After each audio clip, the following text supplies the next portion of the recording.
All right. Is everyone here that's supposed to be?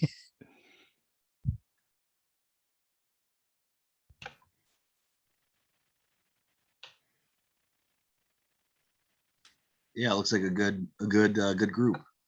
All right, great.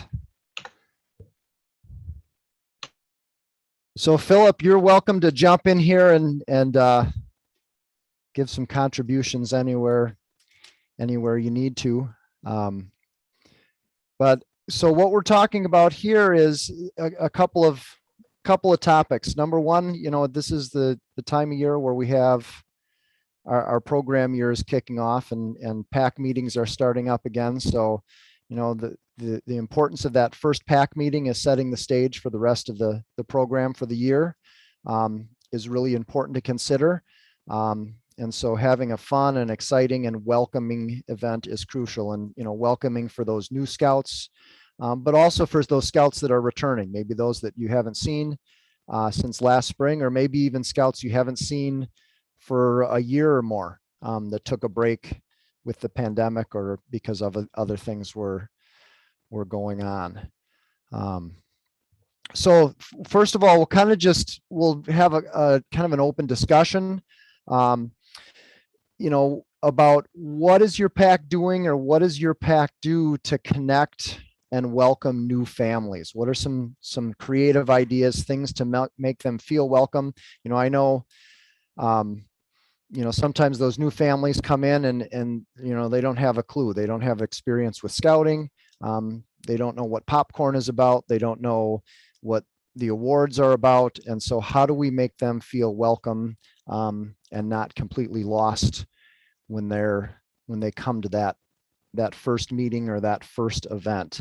So we'll kind of go around the room and we'll just get some thoughts of what you've done in the past or what ideas you might have. So Brenda, I see you first here on my list. Okay. So basically we introduce them as new scouts and get them set up with their new dens.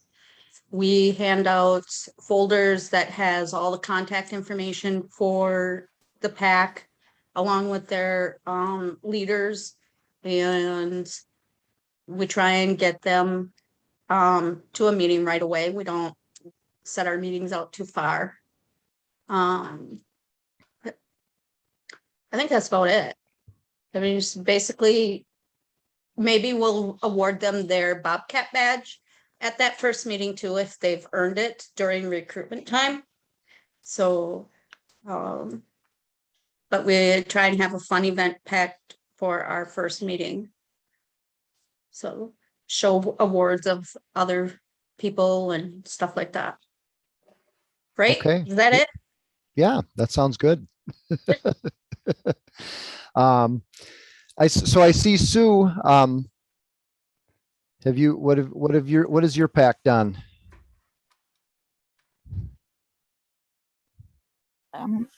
Usually have the calendar ready to hand out and for our schedule, and then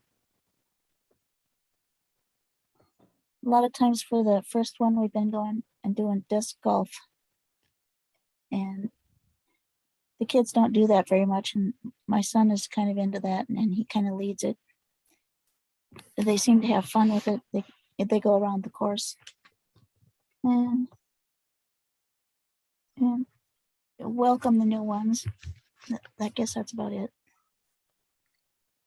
I like the idea of disc golf. That's good. And I think you hit on a really good, important point to get that calendar to those families right away. So they, part of welcoming them is them feeling like they know what's going on and they know what's coming up and they're not left out of things, right? So getting that calendar to them is really important for sure.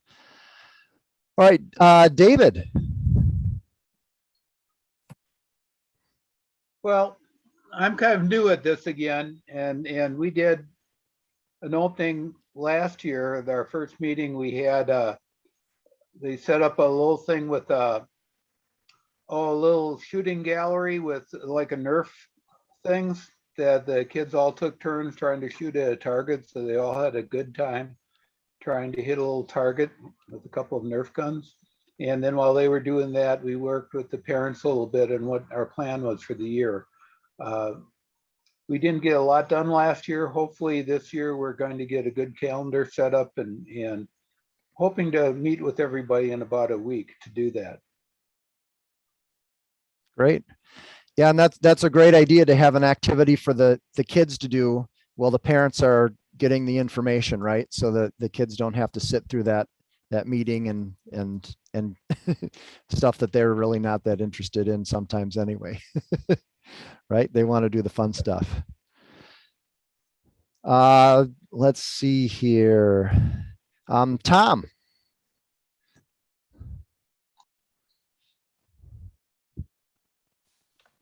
I'm having audio difficulties here, I think. It sounds like they're chewing on gravel. What we've done, because we have 2 packs in Sparta, we've done a joint roundup, we called it. And while we've been talking to the parents and taking care of applications and paperwork and things like that, one of the troops has come and taken all the kids out to the playground and play soccer or kickball or whatever else with them. So that's managed to keep them occupied for the better part of the hour, and that's been a big help. Cuts down a lot of confusion. Great. Great. All right. So next I see Gordon. Hi there. So this is a rebuilding pack 10, and we basically had 1 year in the bag before COVID hit. So we really had nothing going on last year. All the events that we did plan, including scouting for food, were pretty much just my own family. So we didn't have any other, not a single family outside of ours was participating. So I'm basically here tonight to pick up some tips. I don't have All right. a lot of experience with events, but in the past, the groups that I've been involved with, we've certainly done those sorts of things. Try to involve we're a feeder pack for Troop 22, so they have scouts available that are often there to lead our Cubs in games while we're covering the boring documentation portion for the parents. Yeah. Yeah, that's a great idea to get the troop to help out. That's something that our unit has done as well, and it's worked well. All right, next I see, so we've got Paul, CS5.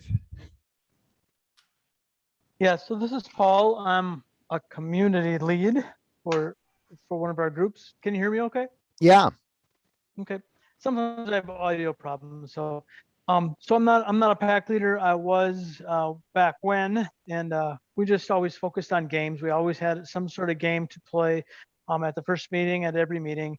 We also invited siblings and such. So that was our way of trying to keep the kids entertained. And we'd often pull the scout parents over to the side and talk to them about the stuff that they need to know.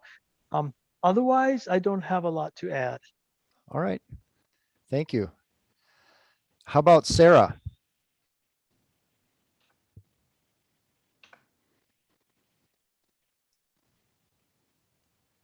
Maybe. I'm just a parent trying to learn more. Okay. That's great. Glad that you're here. Thanks. All right. I see Lance. Yeah, hi. Again, a lot of the same struggles I've heard other people say. Last year was a complete bust. We didn't even have a starting meeting. This year, we're actually going to try something new. In the past, we just had a regular meeting and invited families. We talked about popcorn. Oftentimes, I recall we would have popcorn samples, which got kids excited about selling popcorn. And we'd split kids off to play games and talk to families. This year, we're going to try a family picnic in early September to try to bring families out in a safe outdoor environment. And again, we'll have the activity leader break the kids off and do things with siblings, and then hopefully indoctrinate the parents and get them on board. So that's biggest challenge I've found so far, is to find new dedicated leaders at at a younger level. So anybody has any ideas on how to do that, that is great. Thank you. Well, and that certainly could be a topic for a future roundtable, because that always seems to be a struggle at this time of year, is finding those new leaders, right? Mel. Hi. So we hand out our yearly calendar. We I'll be explaining popcorn this year to my pack. In the past with Pecatonica, we've always done samples. Well, the parents are filling out the applications. We're gonna have the kids play tag in our new Mission 66 playground at our new park. To get the kids excited, we always hand them out a new shirt with our pack on it, or a hat or something. And this year, because we have so much root beer left over from our fundraiser that we did, we're going to do root beer floats. Very cool. Food is always a hit, right? Right. And we got bags of chips or something left over too. But yeah, the root beer floats, I think, will be the biggest hit. Yeah, absolutely. Well, that's great. Those are all really, really good ideas and a lot to think about. Joe, Philip, anything that you can think of that you'd like to add? Yeah, the only thing, it's always that balancing act coming back between your new families and kids and those you haven't seen for a while. And so this is a great time to kind of engage the returning families.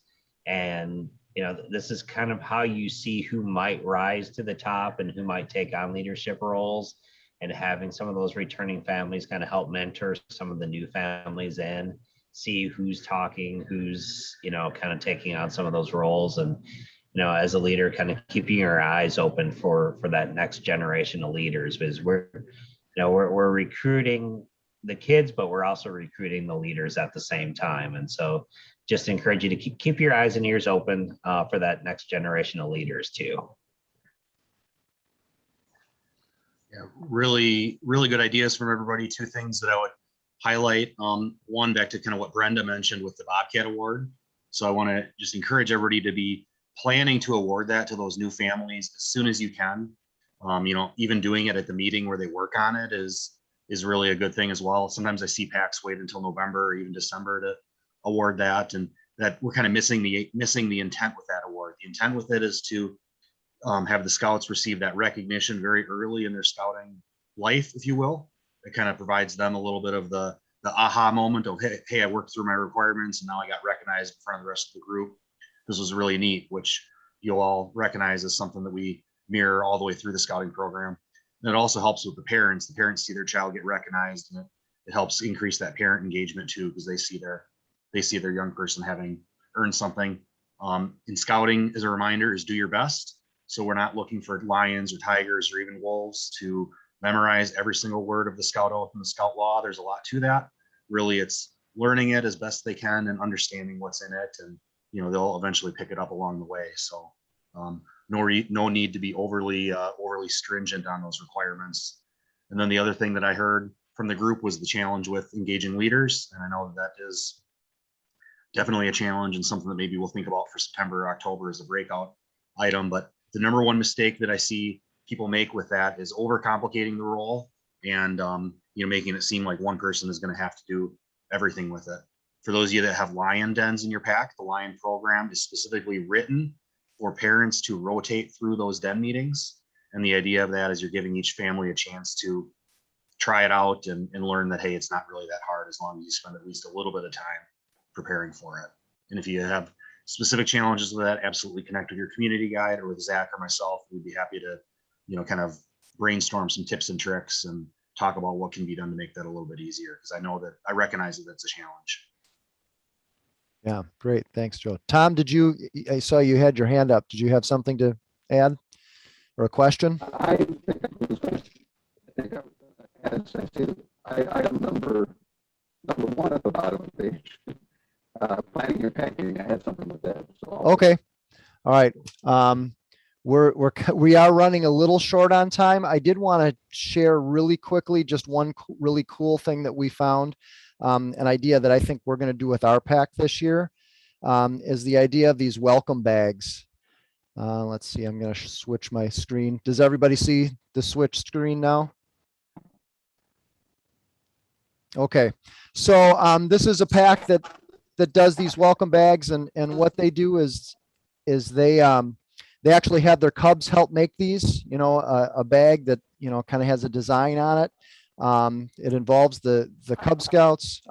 Your pack could do it however you want. But basically, they make a welcome bag for all of their new members, and the bag includes simple stuff. It's not thick packets of information. They don't overwhelm the new families and parents with information, but it's kind of simple things like, here's the Scout oath, here's the Scout law. They include some items that those Scouts might use at their first pack meeting, which will be planned shortly after, maybe the week after they're going to go on a hike. And so they give them a whistle and a list of the Cub Scout 6 essentials to use in that meeting, or in that bag. And then a snack, right? We said food is always a big hit. So a trail mix, a bag of trail mix that they might use on that hike for that first meeting. But there's, you can really make this your own, right? You can make it unique to your pack. Some packs maybe they include the numerals that they put on their uniforms, or maybe they include the neckerchief or neckerchief slide, one less thing that the family has to go and purchase for those new Scouts. So this is something I think our pack is going to try, and I think it'll be a nice thing just to say welcome and get them excited about coming back for the next event. If I could add one thing real quick, Matt, and a couple packs mentioned the disjointed nature of last year's scouting year, which we all recognize that was a big challenge for all of us. If I could just ask everybody to please reach out to those families that you didn't see at all last year, or families that you haven't seen engage yet. More than likely, a lot of those kids had really good scouting experiences pre-March of 2020, and they maybe just need a reminder that they're welcome back at any time. If people are wondering about advancement, again, scouting is do your best. So tell those families they're welcome to finish up that advancement at home if they really want to earn that badge, or if that's something that is not in their family's interest, they can go ahead and just skip right from wolf to weeblo, or right from tiger to bear. There's nothing that says they have to go back and earn those things they missed, but they have that opportunity if they would wish. All right, great. Thanks, Joe. And in the interest of time, I know we do have a lot of council things. I don't know, Joe, do we need to hop back so we have time to go through that? Yeah. So Tom, Planning your first pack meeting, I'm having a lot of angst with that, and I think it's going to be really us to have an alternative to indoor meetings if possible. I know we get city parks, but I don't know which way things are heading, and if we have any resistance to indoor meetings, be ready to do something outdoors.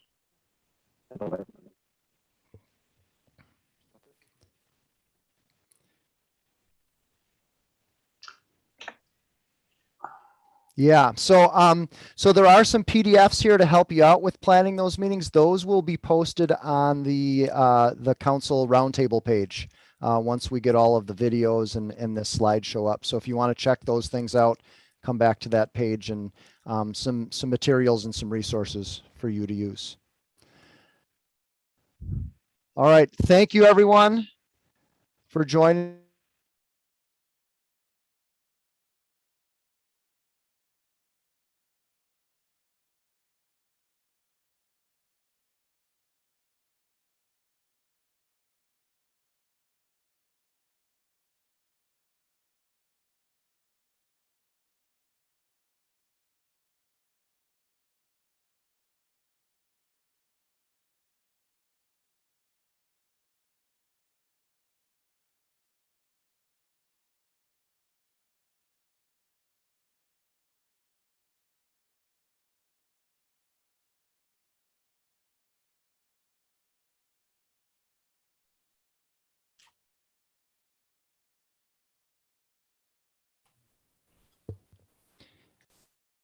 Dave, are you still on or did you have to jump off? Nope, I'm still here. Okay, did you need to get going? Cause we could go to your announcement right away if you need to get out of here. Let me check. I think I can stall for a little bit. Okay, all right, let me know because we can jump ahead if we need to. Will do, will do.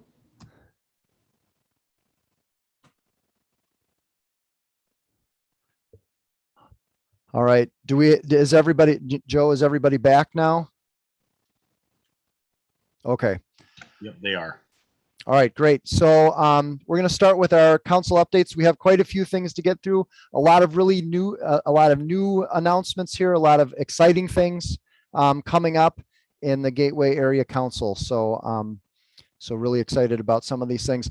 The first thing I wanted to just touch on is after the past couple of emails went out about roundtables and scouting community meetings, seemed to be a little bit of confusion about when Roundtable was meeting, and it was going to be just Roundtable with Scouts BSA and Cub Scout breakouts, or when the scouting communities would meet.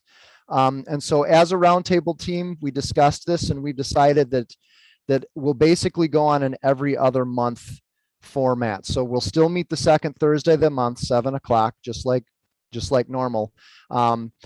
We will have roundtables without scouting community breakouts every other month. So this month is one of those when we had Scouts BSA and Cub Scout. So then the next time we meet without scouting communities will be October, and then you can see the schedule there. So next month when we have roundtable, we'll have kind of we'll do our opening and our kind of council updates, and then the scouting community breakouts, and I think there's 12 different ones, will actually meet next month and cover some of those things. So just so there's a little bit less confusion, scouting communities will not necessarily meet every single time that we have roundtable. Any questions about that? No? Okay. All right, so next we have Spookery. Zach, you've got some information for us? Yeah, so Spookery will be October 15th through the 17th. So we're actually right after Roundtable there in October. The theme will be classic monsters. So think, your vampires, your mummies, Frankenstein, I guess the experiment, not the doctor. So it'll be classic monsters. It'll be at Camp Decorah. It'll be both for Cub Scouts and Scouts BSA. So we're going to bring back that Scouts BSA portion. We're going to have a haunted trail where some of those Scouts BSA members can help out with that. Activities for the Cub Scouts all day and Saturday as well.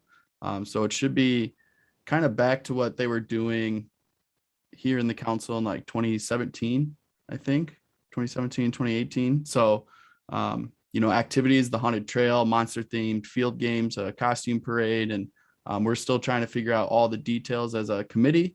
But next week, I think we'll kind of nail down a lot of our activities. So it should be a fun event, but mark your calendar that Spookery is that weekend in October. Great, thanks, Zach. All right, so next we have a big event coming up to celebrate the 100th anniversary of scouting in this area. And I think we've got a team of people that we're going to talk on this, correct? Joe and Eric and Todd. Yeah, is Eric on still? I don't know that I saw Todd make it in. I'm still here, yeah. Do you want to open it up, Eric, and then I can kind of fill in the background if needed? Absolutely. So in May, we are going to have a council-wide camporee. I mentioned this a little bit in the Scouts BSA breakout, but this is a council-wide event for all levels of scouting. So this is for Cub Scouts, this is for Scouts BSA, Venture Crews, Explorer Posts. Everybody is invited to participate in this camporee. And the whole idea behind the camporee is there's going to be lots of exhibits set up, hosted by the older units, so primarily the troops and the crews. And these exhibits are going to showcase skills and scouting related themes that troop might specialize in, or that they're comfortable displaying. So that might be slingshots, it might be Dutch oven cooking, it might be whatever, okay? And so we're gonna have all of these exhibits spread all over Camp Decorah on May 7th. And then we're gonna invite in PACs to come in to see what's really happening at the next level of scouting. And the whole idea is to say goodbye to the pandemic, say hello to scouting, encourage lots of participation, encourage the crossing over from one level to the next. And it should be a great time. And what I keep envisioning in my own mind, and the reason I think this is really, really exciting, is this one image I have in my mind of the Campfire Bowl. And so at the end of the May 7th day, we're going to invite everybody into the Campfire Bowl, and we're going to have a stellar campfire with awards. So we're going to do a big crossover ceremony. We're probably not going to, go into a lot of detail on that, but we're going to just at least recognize all the Weebos that crossed over into scouting, maybe recognize some adult leaders, maybe have a distinguished Eagle Scout award, all kinds of really special things with maybe a couple of really, stellar skits, some really fun songs, and just really burst that fireball with a lot of people. So we're looking at, as the slide says, up to 700 to 1,000 people maybe at this event, which would be really fantastic. So with an event like this, there's lots of planning that needs to happen. And we are starting to develop subcommittees to start planning different aspects of this. So the Scouts PSA side of it, the Cub Scout side of it, camp facilities management, promotion, marketing, trading posts. There's lots of different subcommittees that we need help with to get this thing up and running by May. And as you might imagine, it's going to take a lot of effort. And we're going to start working on this very shortly and start having regular meetings of these different subcommittees. And hopefully we'll have a very solid plan well in advance. And this is going to be an amazing event. And I think everybody's going to be really happy and proud of the of scouting in the Gateway Area Council. So that's my plug. Joe, do you have anything to add? No, many of you should have seen in your email today a link to some information about what all these subcommittees are doing. So it gives you a little bit of a teaser of all the different actions that are out there to be a part of. And there's a Google form that you can complete if you'd like to be a part of it. As with anything, we're committed to trying to make it an efficient way for you as a volunteer. So the subcommittees will kind of meet individually as they can, and we're hoping to have groups that can really take charge of their own individual areas and not need to have everybody be part of the planning of everything. So we ask for your help if you find this to be an exciting idea. All right, great. Thank you very much. All right, next we have training, and somebody mentioned that they wanted to give a plug for a Wood Badge reunion. Is there somebody on that wants to speak to that?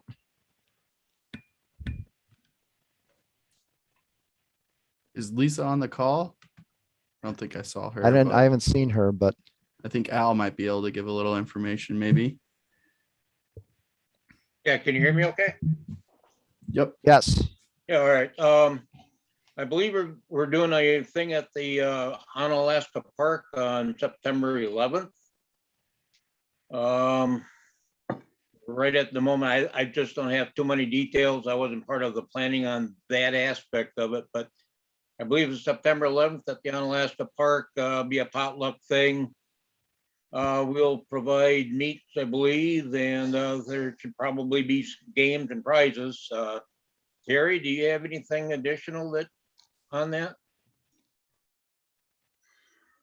Got to unmute yourself, Terry. We will provide the meat and the potatoes and the vegetable. And the main thing that they can bring at the end is a dessert to pass. So.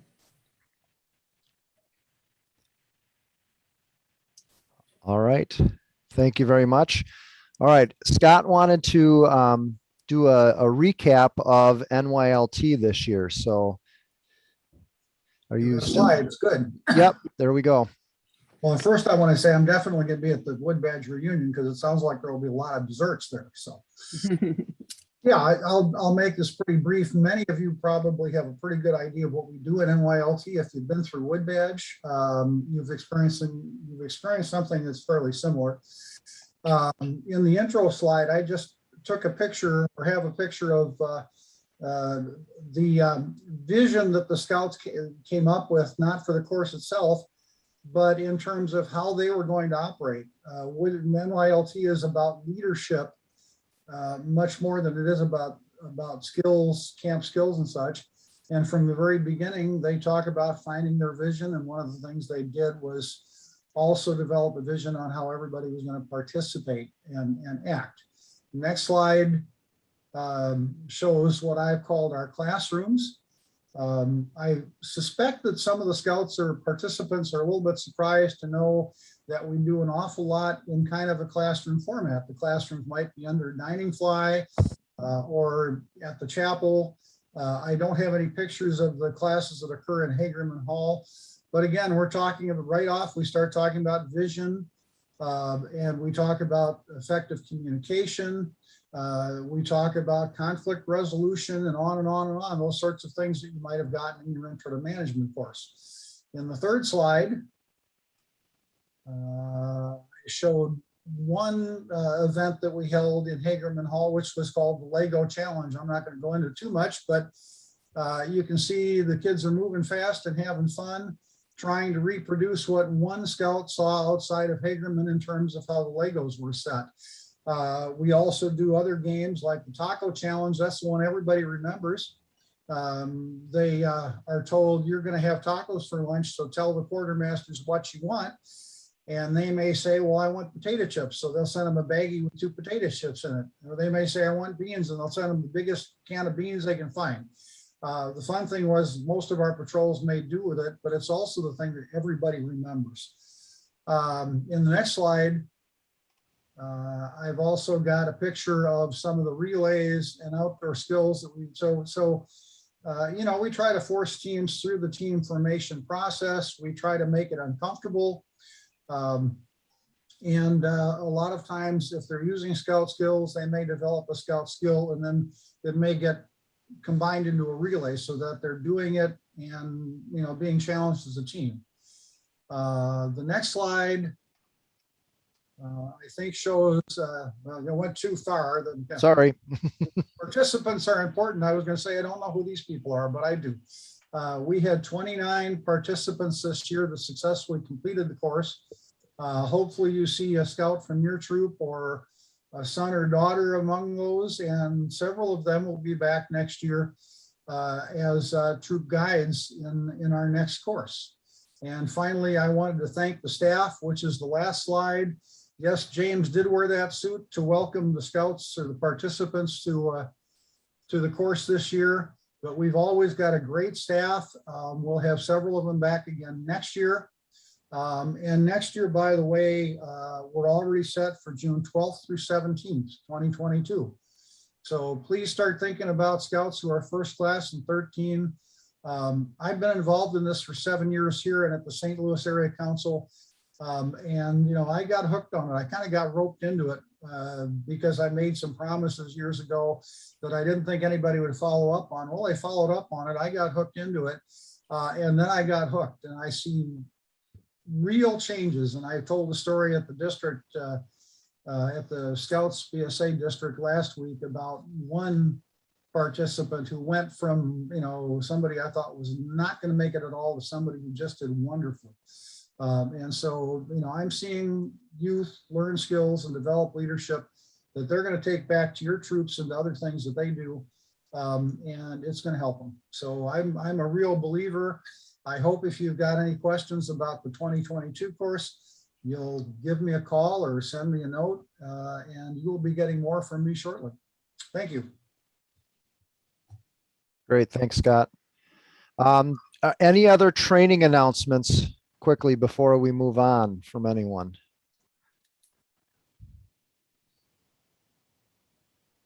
Probably not at this time. Not at this time. Okay, sounds good. I am going to skip ahead a little bit. Dave needs to hop off here, so I'm going to get to his. He's just got one slide to go through, and then he can get on his way.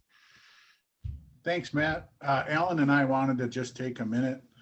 We both are on the volunteer kind of appreciation committee, and next Sunday, August 22nd, we're throwing a Scout Leader Appreciation Day out at Camp Decorah. It's a free event, and it's not just for leaders, it's for volunteers. It's for everybody in any of our units that make them successful. We all know that unit doesn't run by itself, and none of us get paid. So we're all volunteers, and we want to kind of come out and celebrate a really challenging year and making through it, getting us all through it, and celebrate our successes. We're going to have kind of an Olympic type of a program where volunteers can come. They can test your skills in archery and throw some tomahawks and BB gun shooting and fire building. We'll even have a Dutch oven competition out there. So there was a form that was emailed out to everybody. If you wouldn't mind RSVPing, we're going to go ahead and have, I think it's like brats and hot dogs and meat and stuff like that for everybody. So just so we know about how much to supply. And then if you could, bring a dish to pass, we'll have a nice potluck at the end. And then, yeah, we'll provide the picnic. It's going to be a great day, and we just kind of want to celebrate everybody who makes our units go. So if you got the email, why don't you go ahead and just RSVP, and we'll see you next Sunday. Thanks, Dave. Yeah, thank you, guys. All right. I'm going to go back if I can.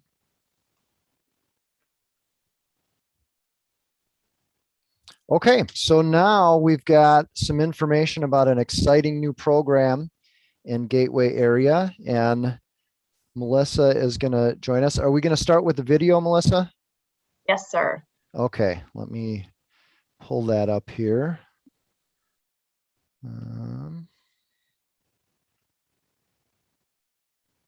Now, when I played this video, it was kind of loud, so I'm not sure how it'll come across on your speakers, but. This is Sea Scouts BSA.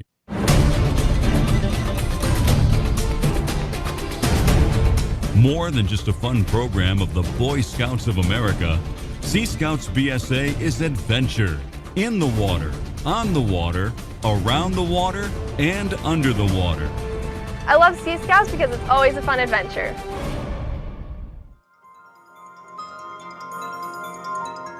From oceans and bays to rivers and lakes, you'll elevate your scouting skills with hands-on experiences in sailing, navigating, and engineering, all with leadership opportunities. It's the most fun you'll have on the water while mastering the skills of seamanship. Join Sea Scouts for more fun things and outings than you can possibly imagine.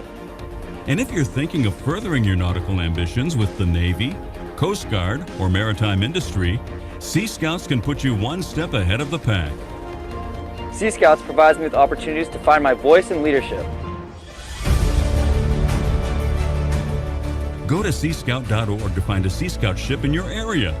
Sea Scouts, the adventure you've been looking for. In, on, around, and under the water. Just doesn't get much better than this. I love Sea Scouts, and you will too. Be a Sea Scout!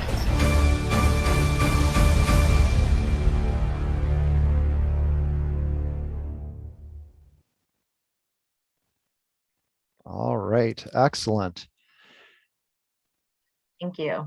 So Melissa, could you maybe introduce yourself and then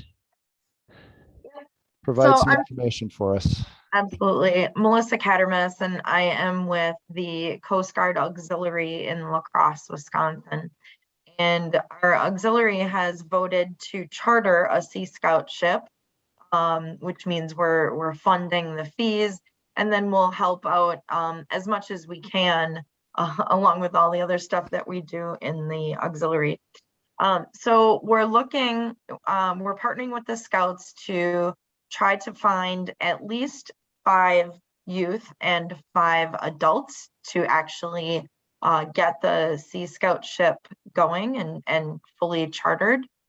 And so the Sea Scouts themselves are going to be able to pick out how they want their program to be run, whether they want to do the sailing, the paddle sports, scuba diving, or even like aquatic water safety, those sorts of things. So they get to kind of pick what they want their ship to focus on.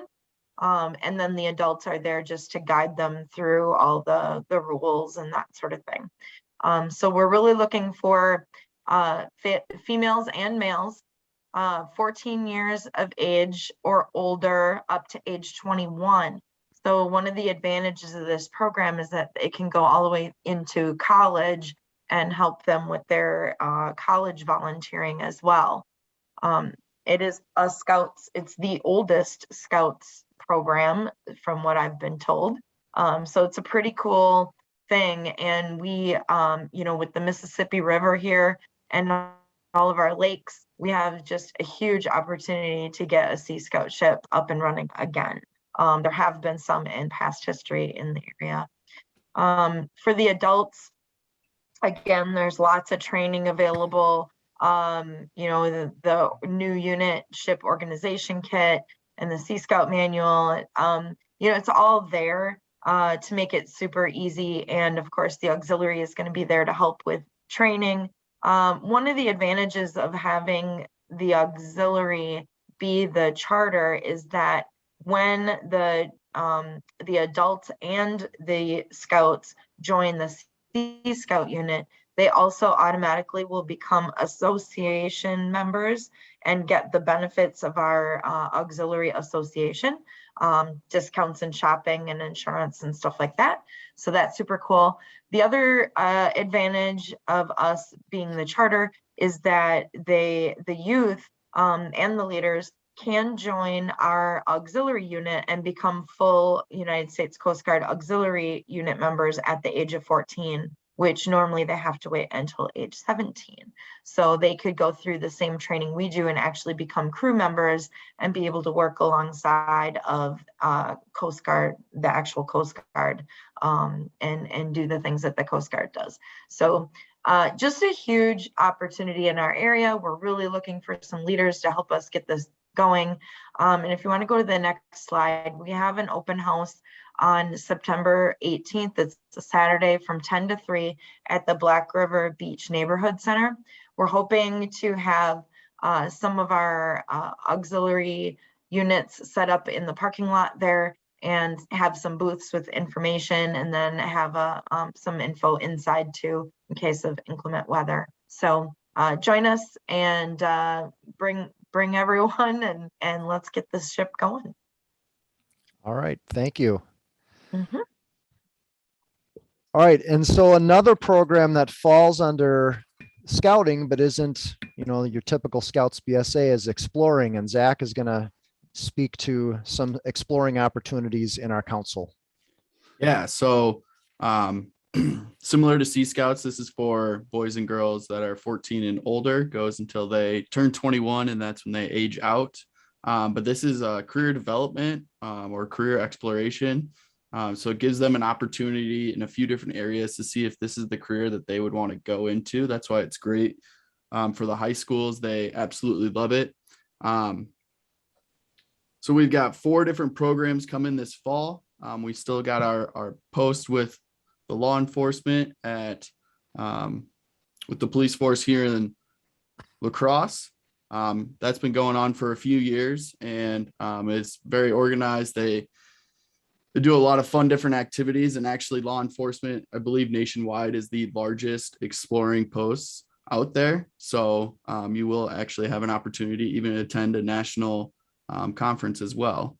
The next one would be, let's see what we got here. The engineering. So with Train and La Crosse Sanitation, we are working with them to, the different types of engineering out in the world. I know there's a ton of different stuff, whether it's civil engineering or mechanical engineering and things like that. So, or they're all listed right there. It looks like environmental, chemical, geotechnical, so on. Gives you an idea of maybe if this is the path that you want to take as well. So really informative, really good. They do, some of the things are similar to like Lego League or robotics. So It should be a fun activity there as well. The next one would be Aviation. So this is with the La Crosse Regional Airport. You know, you learn about what it takes to kind of run and operate an airport, whether that's, you know, how do you house the planes? How do you clean them? How do you manage all the logistics? You know, when you got, you know, so many runways, you got, you know, 20 planes coming in and 3 runways. How does that all work? So this is, to me, a very interesting one, and I would have probably enjoyed it as a high schooler. And then our last one is actually a new one here. We're working to get a couple different fire departments to start an exploring post. So I know the Arcadia Fire Department is looking to start one. The La Crosse County Fire Departments, they're teaming up to start one kind of locally here in the La Crosse area. And then the Mauston Fire Department is looking to start theirs back up again. So ton of different opportunities across the council for fire and EMS exploring. So again, just, you know, what does it take to be a firefighter, kind of all the ins and outs of that. Really similar to law enforcement, you know, with the ability to do some ride-alongs and some other activities that are kind of specific to those. So a lot of cool opportunities here happening this fall. Great. Thanks, Zach.